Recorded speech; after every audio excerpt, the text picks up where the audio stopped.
না পুরিল অভিনয়, আর তবে ব্রতে মাসে কহিব আমি, আর তবে ব্রত মাসে কহিব বলবো আর মন হেরিব।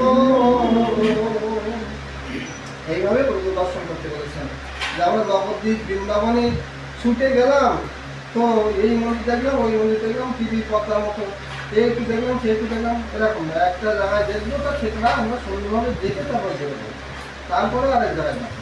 চঞ্চল হলে হবে না, চঞ্চল মনে না হয় ভজন সাধন, তাহলে একটু ধৈর্য ধরে দেখতে হবে।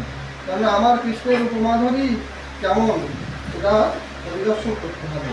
যে লীলা করেছেন সেই লীলা মাহাত্ম্য আমাদের শ্রবণ করতে হবে, করলে সেই লীলার পরিপুষ্টিকতা যদি শ্রবণ করি তাহলে সেটা আমাদের হৃদয়ঙ্গম হবে। যেমন মদনমোহন ঠাকুর কেন প্রতিষ্ঠিত হলো, কে প্রতিষ্ঠিত করেছিল, যেমন মদন গোপাল মন্দিরে কে প্রতিষ্ঠিত করেছিল, যেমন গোপীনাথ মন্দির কে প্রতিষ্ঠিত করেছিল, নিতুবনে গেলে কি আমাদের স্মরণমরণ, নিকুঞ্জ কারণে গেলে কি স্মরণমরণ, যেমন রাসস্থলী যে বংশীপট ওখানে গেলে কি স্মরণমরণ, যে আমাদের শিব ঠাকুর যেখানে আছেন গোপেশ্বর মহাদেব ওখানে গেলে কি আমরা আমাদের কী ভাবনা হবে।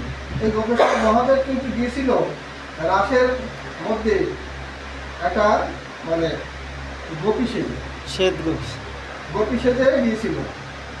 তো গোপী সাজে গেলে গোপীরা যেমন কাপড় চোপড় পরে সেরকম কাপড় চোপড় পরে গেছে, কিন্তু সেই কাপড় চোপড় পরে গেলেও ওখানে কিন্তু সবাই মেনে নিতে পারছে না, যে কেউ যেন একদম মানে আন্দোলন ঢুকেছে, আন্দোলন যেন ঢুকেছে, সেই লোকের জন্যে আমাদের তৃপ্তি যে আনন্দ আছে।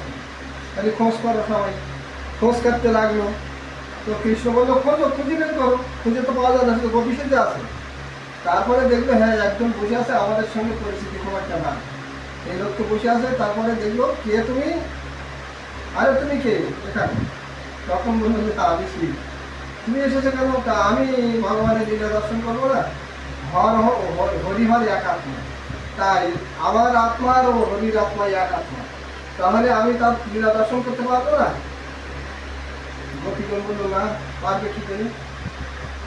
গোপী অবগত বিনে ঐশ্বর্য জানে, বদিলেও নাহি পায় ব্রজলম্বনে।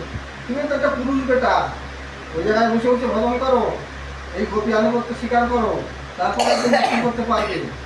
হ্যাঁ, তখন কৃষ্ণের কাছে তিনি মানে গণজোড়ে প্রার্থনা করলেন, প্রভু তাহলে আমার এই লীলা দর্শন করা হবে না?